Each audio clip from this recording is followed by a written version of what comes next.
ನಮಸ್ಕಾರ ವೀಕ್ಷಕರೇ, ಬಳ್ಳಾರಿ ಬೆಳಗಾಯಿತು ಚಾನೆಲ್ಗೆ ಸ್ವಾಗತ. ಜಿಲ್ಲೆಯಲ್ಲಿ ಪ್ರತಿನಿತ್ಯ ನಡೆಯುವ ಎಲ್ಲ ಆಗುಹೋಗುಗಳನ್ನು ತಿಳಿದುಕೊಳ್ಳಲು ವೀಕ್ಷಿಸಿ ಬಳ್ಳಾರಿ ಬೆಳಗಾಯಿತು ಯೂಟ್ಯೂಬ್ ಚಾನೆಲ್. ರಾಷ್ಟ್ರೀಯ ಅಧ್ಯಕ್ಷರು ಮಾನ್ಯ ಮಲ್ಲಿಕಾರ್ಜುನ ಖರ್ಗೆ ಸಾಹೇಬರು ಮತ್ತು ನಮ್ಮ GSO ಜನರಲ್ ಆರ್ಗನೈಸೇಷನ್ ಸೆಕ್ರೆಟರಿ ಅವರು KC ವೇಣುಗೋಪಾಲ್ ಅವರು ಮತ್ತು ನಮ್ಮ ರಾಜ್ಯದ ಉಸ್ತುವಾರಿಗಳಾದಂಥ ಸುರ್ಜೇವಾಲಾ ಸಾಹೇಬರು ಇವತ್ತು ಎಲ್ಲ ಜಿಲ್ಲಾ ಉಸ್ತುವಾರಿ ಮಂತ್ರಿಗಳನ್ನು ಮತ್ತು ಅದರ ಜೊತೆಗೆ ಇವತ್ತು AICCಯಿಂದ ಪ್ರತಿಯೊಬ್ಬ ಜಿಲ್ಲಾ ಉಸ್ತುವಾರಿಗಳಿಗೆ ಕೋಆರ್ಡಿನೇಟರ್ ಅಂತೇಳಿ ಮಾಡಿದ್ದಾರೆ. ಈಗ ಕೋಆರ್ಡಿನೇಟರ್ ಅಂತೇಳಿ ಮಾಡಿಕೊಂಡು ಅವ್ರಿಗೊಂದು ಹೊಸ ಜವಾಬ್ದಾರಿ ಕೊಟ್ಟಿದ್ದಾರೆ. ಮೊನ್ನೆವರೆಗೆ ನನಗೂ ಕಲಬುರಗಿಗೆ ಹಾಕಿದ್ರು, ಅಲ್ಲಿ ಹೋಗಿ ಉಸ್ತುವಾರಿ ನೋಡ್ಕೊಂಬರಬೇಕು, ನಮ್ಮ ಅಭ್ಯರ್ಥಿಗಳನ್ನು ಯಾರು ಮಾಡಬೇಕಂತೇಳಿ ಅವನ್ನೆಲ್ಲ ಕೂಡ ಈಗಾಗಲೇ ಕೂಡ ನಾವು KPCC ಅಧ್ಯಕ್ಷರಿಗೆ ಕೊಟ್ಟಿದ್ದೀವಿ ಅಲ್ಲಿಂದ. ಅದಾದಮೇಲೆ ಡಿಸ್ಟಿಕ್ ಕೋಆರ್ಡಿನೇಟರ್ಸ್ ಮತ್ತು ಪಾರ್ಲಿಮೆಂಟ್ ಸೆಗ್ಮೆಂಟ್ನ ಕೋಆರ್ಡಿನೇಟರ್ಸ್ ಅಂತೇಳಿ ಹೊಸದಾಗಿ ಒಂದು ಕ್ರಿಯೇಟ್ ಮಾಡಿ ಯಾವ ಉಸ್ತುವಾರಿ ಸಚಿವರುಗಳಿಗೆ ಅವರಿಗೆ ಇವತ್ತು ಅವ್ರ ಜವಾಬ್ದಾರಿ ಕೊಟ್ಟಿದ್ದಾರೆ, ಆ ಜಿಲ್ಲೆದ ಅವರಿಗೆ ಕೊಟ್ಟಿದ್ದಾರೆ. ಒಂದೇ ಆ ಮೀಟಿಂಗ್ನ ಉದ್ದೇಶ ಏನಿತ್ತಂದರೆ ಪ್ರತಿಯೊಬ್ಬರು ಕೂಡ 28 ಲೋಕಸಭಾ ಕ್ಷೇತ್ರಗಳನ್ನು ನಮ್ಮ ಕಾಂಗ್ರೆಸ್ ಅಭ್ಯರ್ಥಿಗಳನ್ನ ಗೆಲ್ಲಿಸ್ಕೊಡ್ಬೇಕು, ಅದರ ಜವಾಬ್ದಾರಿ ನಿಮ್ಮದಿದೆ. ಇಲ್ಲ, ವೆಂಕಟೇಶ್ ಪ್ರಸಾದ್ ಅವರು ಅಪ್ಲಿಕೇಶನ್ ಹಾಕಿದ್ದಾರೆ ಅಂತ ಹೇಳಿದ್ರು.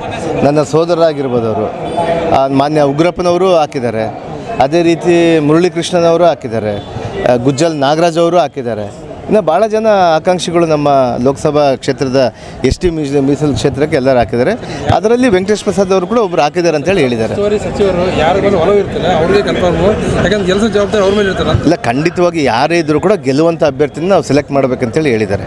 ಇವತ್ತು ನನ್ನ ಸೋದರ ಅಂದ ಕೂಡಲೇ ಅವರಿಗೆ ಮಾನದಂಡಗಳು ಇಲ್ಲಾಂದರೆ ಕೊಡೋದಿಲ್ಲ, ನನ್ನ ಅಳಿಯ ಅಂದರೆ ಕೊಡೋದಿಲ್ಲ, ಉಗ್ರಪ್ಪನವ್ರಿಗೂ ಅದೇ ರೀತಿಯಾಗಿ ಇವತ್ತು ಮಾನ್ಯ ನಾಗರಾಜ್ ಅವರು ಯಾರ್ಯಾರು ಹಾಕಿದ್ದಾರೆ ಅವ್ರಿಗೆಲ್ಲ ಕೂಡ ಸೂಕ್ತ ಅಭ್ಯರ್ಥಿ. ನಾವು ಈ ಬಾರಿ ಬಳ್ಳಾರಿಯಲ್ಲಿ ನಾನು ಪದೇ ಹೇಳ್ತಾ ಇದ್ದೀನಿ, ಮತ್ತೊಮ್ಮೆ ನಮ್ಮ ಬಳ್ಳಾರಿಯ ಕಾಂಗ್ರೆಸ್ನ ಅಭ್ಯರ್ಥಿಯನ್ನು ಗೆಲ್ಲಿಸಿ ಮಾನ್ಯ ನಮ್ಮ ಸೋನಿಯಾ ಗಾಂಧಿ ಮೇಡಮ್ ಜಿ ಅವ್ರಿಗೆ ನಾವು ಇದನ್ನು ಒಂದು ಗಿಫ್ಟಾಗಿ ಕೊಡ್ತೀವಿ.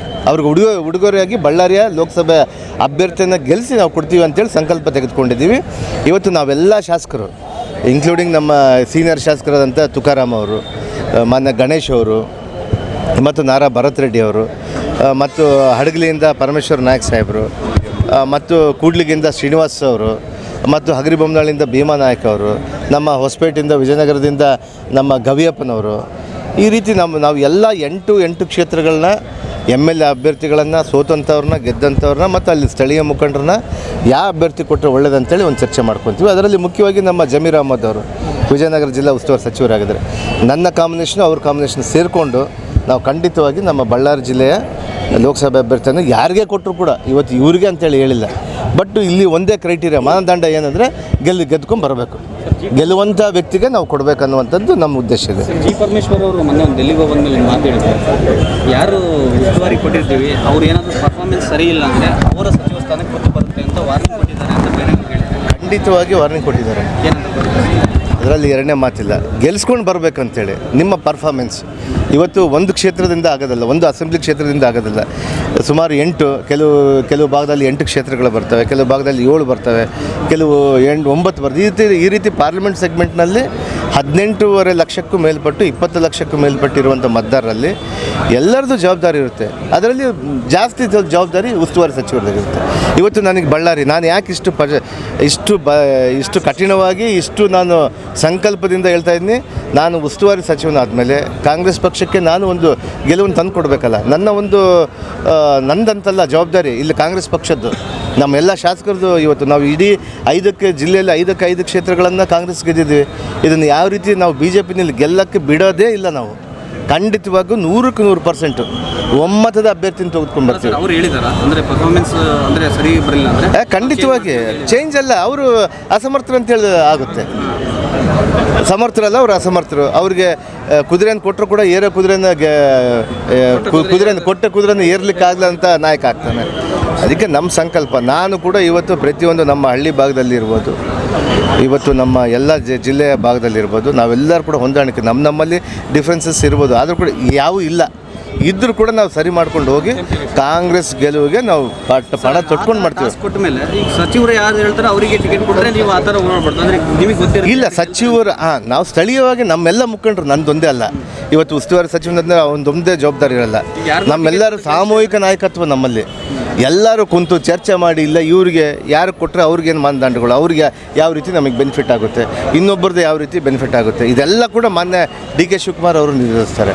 ಅವ್ರು ಹೇಳ್ತಾರೆ ಸಾಫ್ಟ್ ಅವರು ಆಗಬೇಕು, ಒಳ್ಳೆಯವರು ಆಗಬೇಕು, ಎಜುಕೇಟೆಡ್ ಆಗಬೇಕು, ನಮ್ಮ ಮೀಸಲು ಕ್ಷೇತ್ರಗಳಲ್ಲಿ ಒಳ್ಳೆಯವರು ಬರಬೇಕು ಅಂತ ಕ್ರೈಟೀರಿಯಾಗಳೆಲ್ಲ ಇದ್ದಾವೆ. ಅದರಲ್ಲಿ ನಾವು ಖಂಡಿತವಾಗಿ ಮಾನ್ಯ ಶಿವಕುಮಾರ್ ಸಾಹೇಬ್ರಿಗೆ ಮತ್ತು ನಾವು ACC ಅಧ್ಯಕ್ಷರಿಗೆ ಮತ್ತು ಸೋನಿಯಾ ಗಾಂಧಿ ಮೇಡಮ್ ಅವ್ರಿಗೂ ನಾವು ಕಂಪಲ್ಸರಿ ಇದನ್ನು ಉಡುಗೊರೆಯಾಗಿ ಕೊಡ್ತೀವಿ. ನಾವು ಗೆಲ್ಲಿಸಿ ಅಲ್ಲ ಹಂಗಂತಲ್ಲ, ಎಲ್ಲರೂ ಅಂದರೆ ನಾವು ಇವತ್ತು ನಮ್ಮ ರಣತಂತ್ರ ಇಷ್ಟೇ, ನನ್ನ ಅಭ್ಯರ್ಥಿ ಅಂತಲ್ಲ, ಇನ್ನೊಬ್ಬರ ಅಭ್ಯರ್ಥಿ ಅಂತಲ್ಲ, BJPನೇ ಸೋಲ್ಸೋದು ಅಷ್ಟೇ.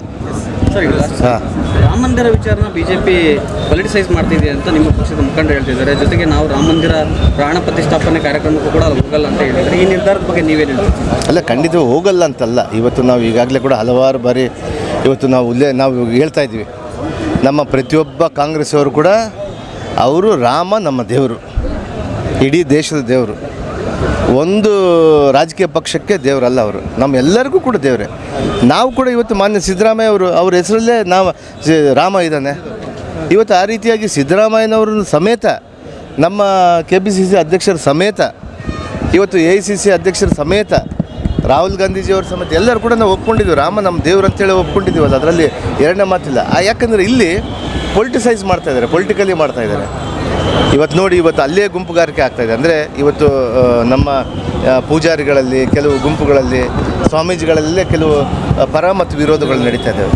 ಇವತ್ತು ಒಂದು ನಮ್ಮ ಆದರ್ಶ ರಾಮನನ್ನು, ಇವತ್ತೇನು ಈ ರಾಮರಾಜ್ಯವನ್ನು ಮಾಡಿರುವಂಥ ನಮ್ಮ ರಾಮನ್ನು, ಇವತ್ತು ನನ್ನ ಉದ್ದೇಶ ಯಾವುದೇ ರಾಜಕೀಯ ಪಕ್ಷಕ್ಕೆ ಸೀಮಿತ ಆಗಬಾರ್ದು. ನಮ್ಮ ರಾಮ ಎಲ್ಲರ ರಾಮ, ಇವತ್ತು ಸಂಪೂರ್ಣ ರಾಮ, ನಮಗೆ ಕುಟುಂಬ ಸಮೇತ ಇರುವಂಥ ರಾಮ ನಮಗೆ ಬೇಕು. ಅದರಲ್ಲಿ ಎಂತೆಂಥವರು ಬೆಳೆಸ್ಕೊಂಡು ಬಂದಿದ್ದಾರೆ ರಾಮ, ನಮಗೆಲ್ಲ ಆ ರೀತಿಯಂಥ ರಾಮ ಬೇಕು. ಇವತ್ತು ಇವರೇನು ನಮ್ಮ ಪಕ್ಷದ ರಾಮ ಥರ ಮಾಡ್ತಾಯಿದ್ದಾರೆ. ಇವತ್ತು ಪ್ರಜಾಪ್ರಭುತ್ವದಲ್ಲಿ ಎಲ್ಲರಿಗೂ ಇವತ್ತು ಬಾಬಾ ಸಾಹೇಬ್ ಅಂಬೇಡ್ಕರ್ ಕೊಟ್ಟಂಥ ಒಂದು ಸಂವಿಧಾನದಲ್ಲಿ ಕೂಡ ಇವತ್ತೆಲ್ಲ ಇದೆ. ಆ ರೀತಿಯಾಗಿ ಇವತ್ತು ಒಂದು ಪಕ್ಷಕ್ಕೆ ಸೀಮಿತ ಮಾಡಬಾರ್ದು ಅಂತೇಳಿ ನಮ್ಮ ಮನವಿ ಇದೆ. ಅದರ ಜೊತೆಗೆ ಇವತ್ತು ರಾಹುಲ್ ಗಾಂಧೀಜಿಯಿಂದ, ನಮ್ಮ ರಾಜೀವ್ ಗಾಂಧೀಜಿಯಿಂದ ಹಿಡಿದು ಮತ್ತು ನೆಹರೂವರೆಗೂ ಕೂಡ ರಾಮನನ್ನು ನಾವು ಯಾವತ್ತೂ ಕೂಡ ಈ ದೇಶದಲ್ಲಿ ಕಾಪಾಡ್ಕೊಂಡು ಬಂದಿದ್ವಿ. ಎಲ್ಲಿ ನಮ್ಮಿಲ್ಲ, ಅವರು ಬಿಂಬಿಸ್ತಾ ಇದ್ದಾರೆ ಕಾಂಗ್ರೆಸ್ ಪಕ್ಷ ಇವರು ವಿರೋಧಿಗಳು, ರಾಮನ ವಿರೋಧಿ. ನಾವು ರಾಮನ ವಿರೋಧಿ ಅಲ್ಲೇ ಅಲ್ಲ. ನಾವು ಕಾಂಗ್ರೆಸ್ ಪಕ್ಷ ರಾಮನ ಪರವಾಗಿರೋಂಥದ್ದನ್ನು, ರಾಮ ರಾಜ್ಯವನ್ನು ಕಂಡು ನಾವು ರಾಜಕೀಯ ಪಕ್ಷಗಳನ್ನು ಸ್ಥಾಪನೆ ಮಾಡಿದಂಥವ್ರು, ಆ ರೀತಿಯಾದಂಥ ಆಡಳಿತ ಕೊಡಬೇಕಂತೇಳಿ ಸಂಕಲ್ಪ ಇಟ್ಕೊಂಡವ್ರು ನಮ್ಮ ಕಾಂಗ್ರೆಸ್ ಪಕ್ಷ. ಇವತ್ತು ನಮ್ಮ ಕಾಂಗ್ರೆಸ್ ಪಕ್ಷ ರಾಮನ ವಿರೋಧಿ ಅಲ್ಲ, ರಾಮನ ಜೊತೆಗೆ ಇರಬೇಕು. ರಾಮನ ಒರಿಜಿನಲ್ ರಾಮನ ಬೇರೆ ಬೇರೆ ಬಿಂಬಿಸ್ತಾ ಇದ್ದಾರೆ BJPಯವರು. ಆ ರೀತಿ ಹಾಕ್ಕೊಡ್ದು. ಇವತ್ತು ನಿಜ ರಾಮನ್ನ ಯಾಕೆ ರಾಮರಾಜ್ಯ ಅಂತ ಯಾಕೆ ಹೇಳ್ತೀವಿ? ಅವ್ರ ಆಡಳಿತ ಹೆಂಗಿತ್ತು, ಯಾವ ರೀತಿಯಾದಂಥ ನಮಗೆ ಉಲ್ಲೇಖ ಇವತ್ತು ಮಹರ್ಷಿ ವಾಲ್ಮೀಕಿ ಅವರು ಉಲ್ಲೇಖಗಳು ಮಾಡಿದ್ದಾರೆ. ಆ ರೀತಿಯಂಥ ರಾಮ ಬೇಕಂತೇಳಿ ನಮ್ಮ ಕಾಂಗ್ರೆಸ್ ಪಕ್ಷದವರು. ಬಳ್ಳಾರಿಯ ನಿರಂತರ ಸುದ್ದಿಗಾಗಿ ಬಳ್ಳಾರಿ ಬೆಳಗಾಯಿತು ಚಾನೆಲ್ನ ಸಬ್ಸ್ಕ್ರೈಬ್ ಮಾಡಿ ಹಾಗೂ ಬೆಲ್ ಐಕಾನ್ ಒತ್ತಿ.